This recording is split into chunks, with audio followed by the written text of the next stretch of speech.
Welcome to Aspiring Witch. In this video, we will learn about electric dipole. Electric dipole को पढ़ने से पहले आपको इलेक्ट्रिक फील्ड के बारे में पढ़ना होगा, जो हम प्रीवियस वीडियोस में पढ़ चुके हैं। अगर आपने पढ़ लिया है तो बहुत अच्छी बात है, और अगर नहीं पढ़ा है तो डिस्क्रिप्शन में इस चैप्टर के प्रीवियस वीडियोस के लिंक दिए हुए हैं। आपको जो भी टॉपिक पढ़ना हो लिंक पे क्लिक करके पढ़ सकते हो। इलेक्ट्रिक डाइपोल से रिलेटेड सभी टॉपिक बहुत ही ईजी एंड इम्पोर्टेंट हैं। अगर एक बार इनको आपने ध्यान से पढ़ लिया तो फिर मार्क्स कटने के कोई चांसेस नहीं है। Now first of all we will learn what is electric dipole. If two equal and opposite charges means magnitude दोनों का इक्वल हो और साइन में दोनों अपोजिट हों, और एक स्मॉल डिस्टेंस पे अगर वो रखे हुए हों तो उसको हम क्या कहेंगे, इलेक्ट्रिक डाइपोल। यहाँ पे हमने एक प्लस क्यू चार्ज ले लिया, एक माइनस क्यू चार्ज लिया, और दोनों को एक स्मॉल डिस्टेंस 2a पे रखा, तो ये सिस्टम हमारा क्या कहलाएगा, इलेक्ट्रिक डाइपोल। O इन दोनों का मिड पॉइंट है। It means we can say O से लेके Q तक का जो डिस्टेंस, माइनस Q तक का जो डिस्टेंस होगा वो कितना होगा, A। एंड सिमिलरली O से प्लस Q तक का जो डिस्टेंस होगा वो भी कितना होगा, A। Now tell me what is the total charge on this dipole. अगर हम नेट चार्ज निकालें इस डाइपोल पे तो वो कितना होगा, नेट चार्ज कितना होगा, प्लस Q, और उसमें हम ऐड कर देंगे कितना, minus Q, that means is equal to 0। Total charge किसी भी डाइपोल पे कितना होगा, 0।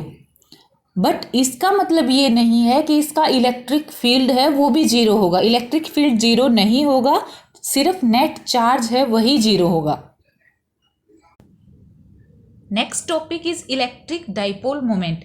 किसी भी इलेक्ट्रिक डाइपोल की डाइपोल मोमेंट को हम कैसे निकाल सकते हैं, product of either charge multiply by distance between the charges.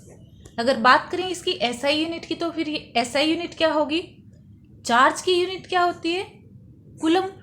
ये क्या है, डिस्टेंस 2a, यहाँ पे डिस्टेंस है, डिस्टेंस बिटवीन टू चार्जेस, और डिस्टेंस की एसआई यूनिट क्या होती है, मीटर। तो डाइपोल मोमेंट की एसआई यूनिट क्या हुई, coulomb metre. And we can say that electric dipole moment is measure of the polarity of the system. It is the separation of positive charge and a negative charge by a distance. Now we will derive electric field due to a dipole on the axis of dipole. यहाँ पे dipole की axis पे हमने एक P point consider कर लिया। इस P point पर हम इस डाइपोल की वजह से जो इलेक्ट्रिक फील्ड है वो डिराइव करेंगे। तो P पॉइंट पर दो इलेक्ट्रिक फील्ड होंगे, एक तो प्लस Q चार्ज की वजह से और दूसरा माइनस Q चार्ज की वजह से। तो यहाँ पे हमने कंसीडर कर लिया कि माइनस Q चार्ज की वजह से जो इलेक्ट्रिक फील्ड है वो कितना है, E1 है, एंड प्लस Q चार्ज की वजह से जो इलेक्ट्रिक फील्ड है वो कितना है, E2 है। Then tell me which one is stronger, E1 और E2। प्लस Q चार्ज की वजह से इलेक्ट्रिक फील्ड है वो स्ट्रोंग होगा या फिर माइनस Q चार्ज की वजह से है वो। तो देखिए यहाँ पे P पॉइंट प्लस Q के ज़्यादा क्लोज है या माइनस Q के। अगर डिस्टेंस देखें हम P से प्लस Q का तो वो इतना है, दैट मीन्स माइनस Q का डिस्टेंस क्या है, ज़्यादा है। प्लस Q से अगर डिस्टेंस देखेंगे तो P पॉइंट का कम है, इसलिए प्लस Q चार्ज की वजह से जो इलेक्ट्रिक फील्ड है E2 वो स्ट्रोंगर होगा in comparison to E1। Now we will calculate value of E1 and E2। तो इलेक्ट्रिक फील्ड को कैसे डिराइव करते हैं हम, E is equal to KQ by R²। E1 है वो इलेक्ट्रिक फील्ड है due to minus Q charge, that's why distance between minus Q and P point consider कर लिया हमने। Minus Q charge A point पे रखा हुआ है और प्लस Q चार्ज है वो B पर। तो E1 के लिए हमें वैल्यू चाहिए कि किसकी, AP की। तो AP को कैसे निकालेंगे हम निकाल सकते हैं AP is equal to OA plus OP which is equal to A plus R। Similarly E2 को निकालने के लिए हमें डिस्टेंस चाहिए होगा प्लस Q चार्ज से लेकर P पॉइंट तक का। तो वो डिस्टेंस कितना है यहाँ पे, BP। बीपी डिस्टेंस को कैसे निकालेंगे हम, OP minus OB which is equal to R minus A। AP distance कितना है, R प्लस A कह सकते हैं हम, A प्लस R कह सकते हैं, और BP जो डिस्टेंस है वो कितना है यहाँ पे R minus A। Then E1 की वैल्यू कितनी हो जाएगी, KQ by R plus A square, and E2 is equal to KQ by R minus A square. Now हम निकालेंगे net electric field at point P, and net electric field due to dipole at point P is E2 minus E1. Why E2 minus E1? Because direction of E2 is opposite to direction of E1 and E2 is stronger than E1. That's why E2 minus E1. तो क्या लिखेंगे हम, electric field at point P is equal to KQ by R minus A whole square minus KQ by R plus A whole square. Now we will simplify it. KQ क्या है, common है दोनों में, तो हमने इसको कॉमन ले लिया। अंदर क्या बचेगा, 1 by R minus A whole square minus 1 by R plus A whole square. Now again we will simplify it, then R square minus A square is the LCM. Why? Because R minus A and R plus A है यहाँ पे, तो A minus B into A plus B क्या होता है, A square minus B square। इसलिए हमने यहाँ पे क्या ले लिया, LCM R square minus A square whole square। देन यहाँ पे क्या आ जाएगा, R plus A whole square minus R minus A whole square। We can write it, net electric field at point P is equal to KQ by LCM में कितना है, R square minus A square whole square. यहाँ पे कितना, R plus A whole square. R plus A whole square को क्या लिख सकते हैं हम, R square plus A square plus 2AR। Minus में कितना है, R minus A whole square, तो बाहर माइनस है इसलिए अंदर के सभी साइन चेंज हो जाएंगे, तो डायरेक्टली हम इसको लिख देते हैं R square minus A square plus 2AR। Now look at this, ये R स्क्वेयर प्लस का है, ये R स्क्वेयर माइनस का है, तो इसको हमने कट कर दिया। यहाँ पे A स्क्वेयर प्लस का है, यहाँ पे A स्क्वेयर माइनस का है, ये भी हमने कट कर दिया। तो कितना बचा फिर हमारे पास, 2AR plus 2AR which is equal to 4AR divided by R square minus A square whole square. Now R जो डिस्टेंस है वो A के कंपैरिजन में बहुत ही ज़्यादा है, क्योंकि डाइपोल की लेंथ बहुत स्मॉल होती है, नैनोमीटर में, माइक्रोमीटर में, मिलीमीटर में, और जो R डिस्टेंस है वो कुछ सेंटीमीटर पे होगा, कुछ मीटर पे होगा, तो इसलिए A है वो नेग्लिजिबल है इन कंपैरिजन टू R। और A का भी क्या है, यहाँ पे स्क्वेयर है, तो वैल्यू और भी ज़्यादा स्मॉल हो जाएगी। दैट्स वाई A की वैल्यू को हम नेग्लेक्ट कर देंगे। Then we can write it KQ divided by R raise to power 4, and यहाँ पे क्या है 4AR। नाउ डिनोमिनेटर में R की पावर कितनी है, 4 है, एंड न्यूमिनेटर में क्या है, एक R है हमारे पास। देन अगर हम इसको कैंसिल करेंगे तो नीचे क्या बचेगा हमारे पास, R raise to power 3। Now finally we got the value KQ 4A divided by R cube. ये हमारी वैल्यू है net electric field due to dipole at a point on the axis of dipole. Now अगर हम इसको electric dipole moment के form में लिखना चाहें तो कैसे लिखेंगे,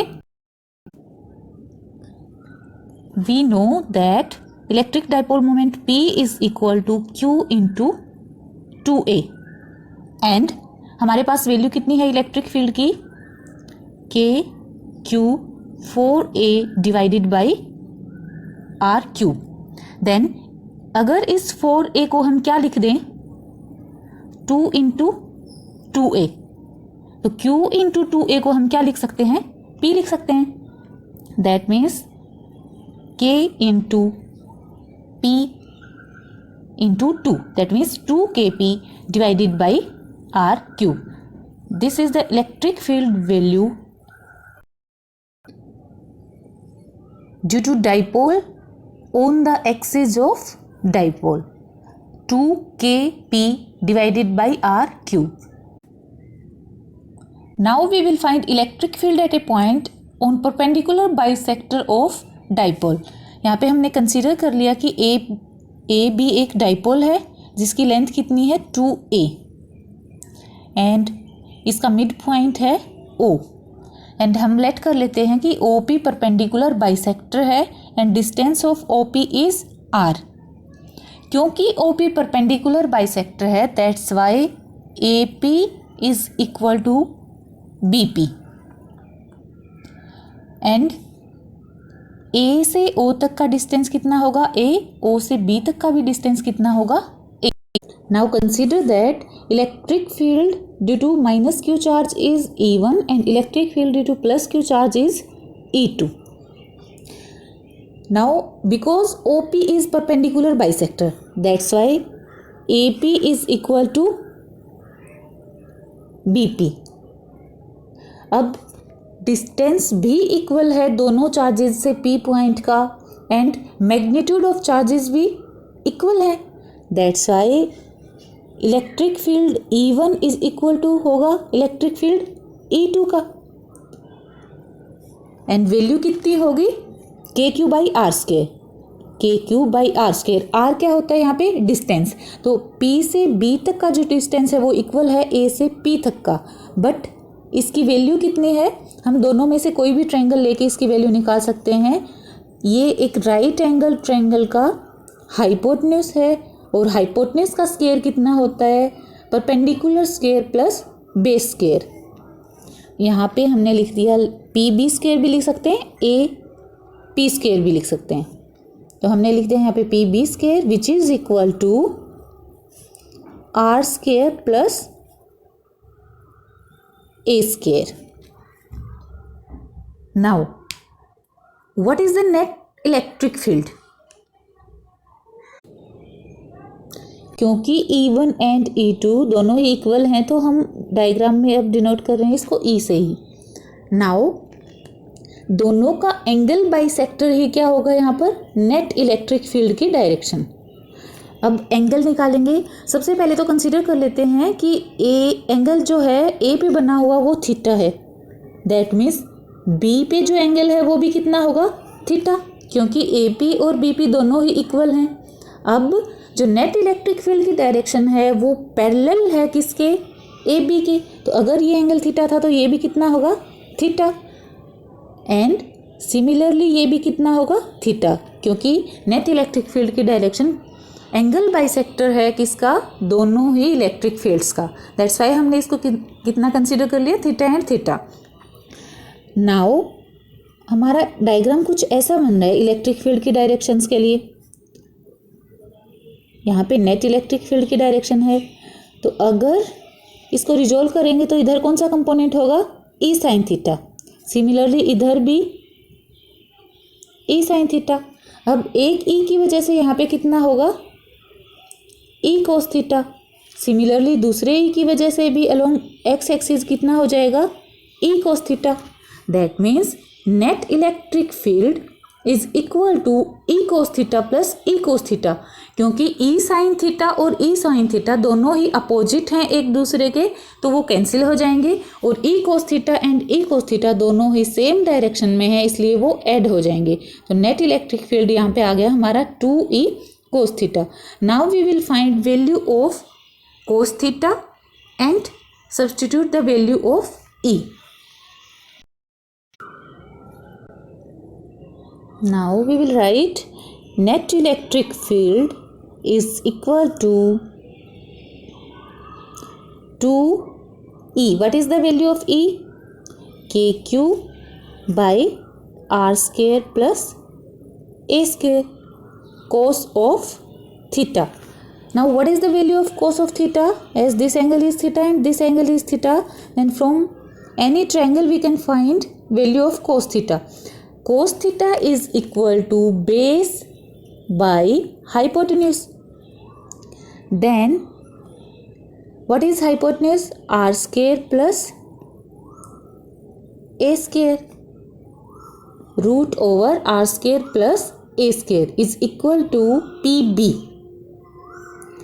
And what is the base? Base is equal to a. Then cos theta is equal to a by under root r square plus a square.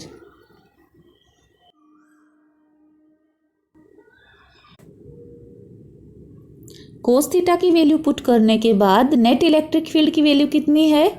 Net electric field is equal to 2kq by R square plus A square into A by under root R square plus A square. अब यहाँ पर R square plus A square की power 1 है और under root का मतलब power कितनी है?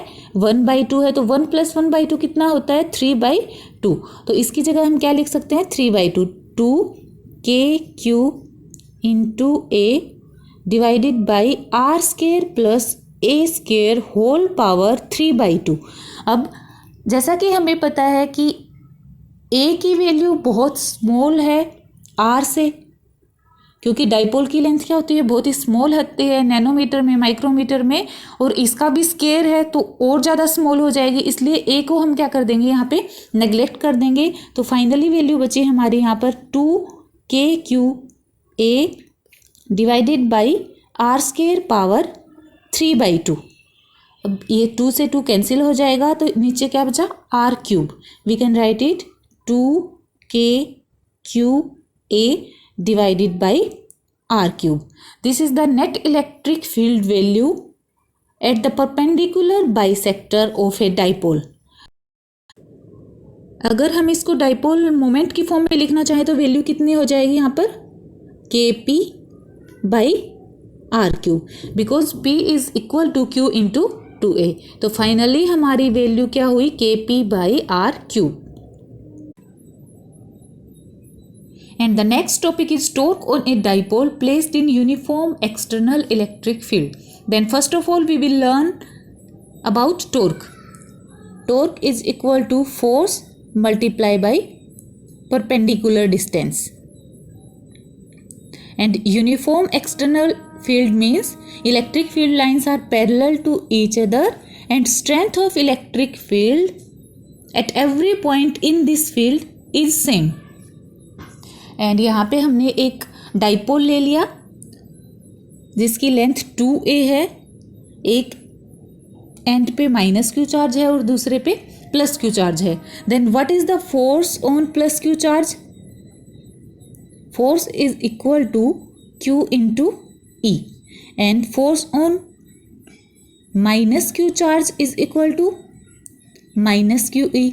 Then what is the net force on this dipole? Net force is equal to 0 because QE plus -QE is equal to 0. Net force is equal to 0 but electric field is not 0. यहाँ पे हमने consider कर लिया एक and इसका A है और दूसरा B है. A पर जो फोर्स लग रहा है वो अपोजिट डायरेक्शन में है B से. That's why this dipole starts rotating. Dipole कुछ इस तरह रोटेट करना स्टार्ट कर देगा. क्यों? क्योंकि दोनों फोर्सेस इक्वल हैं मैग्नीट्यूड में और उनकी डायरेक्शन क्या है? अपोजिट. एंड इस टर्म का नाम है कपल. अगर two equal and opposite forces same body पे डिफरेंट पॉइंट्स पे एक्ट कर रहे हैं तो वो बॉडी रोटेशनल मोशन स्टार्ट कर देगी. और यही कपल ऑफ फोर्सेस रेस्पॉन्सिबल हैं टॉर्क के लिए. Then what is the value of torque here? Torque को कैलकुलेट करने के लिए हमें क्या चाहिए? फोर्स चाहिए एंड परपेंडिकुलर डिस्टेंस चाहिए। तो यहाँ पे डाइपोल हमने थीटा एंगल पे रखा था इलेक्ट्रिक फील्ड में, और ए बी इसकी लेंथ हमने मानी थी जो किसके इक्वल है, 2a के इक्वल है। तो परपेंडिकुलर डिस्टेंस यहाँ पर कितना हुआ, BC, और फोर्स कितना है, QE multiply by BC। Force हम प्लस Q ने जो एक्सर्ट किया है वो भी ले सकते हैं, माइनस Q ने किया है वो भी ले सकते हैं, क्योंकि दोनों ही इक्वल हैं। मैग्नीट्यूड चाहिए हमें फोर्स का, वो दोनों चार्जेस के लिए इक्वल है। दैट्स वाई हमने क्या रख लिया यहाँ पर, QE। अब BC की वैल्यू निकालेंगे हम। यहाँ पे थीटा एंगल है हमारे पास और हमें इसका परपेंडिकुलर निकालना है और हाइपोटेन्यूज गिवन है, तो हम क्या निकालेंगे, BC that means perpendicular by hypotenuse किसके इक्वल होता है, साइन थीटा के इक्वल। तो यहाँ से BC की कितनी वैल्यू आई, BC is equal to 2a sine theta, 2a into sine theta. तो यहाँ पे टॉर्क की कितनी वैल्यू हुई, Q into E into 2a sine of theta. Q into 2a क्या होता है, as we know that Q into 2a is equal to P। तो टॉर्क की वैल्यू क्या लिख सकते हैं हम, PE sine of theta. That means torque is equal to P cross E।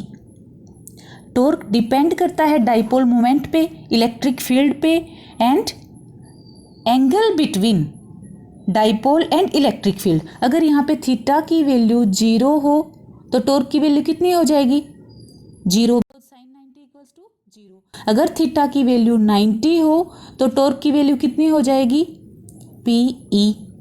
अगर थीटा की वैल्यू 180 डिग्री हो तो अगेन टॉर्क की वैल्यू कितनी हो जाएगी, 0। That means we can say torque depends upon angle between dipole and electric field. In next video, we will learn about electric flux and Gauss law of electrostatics.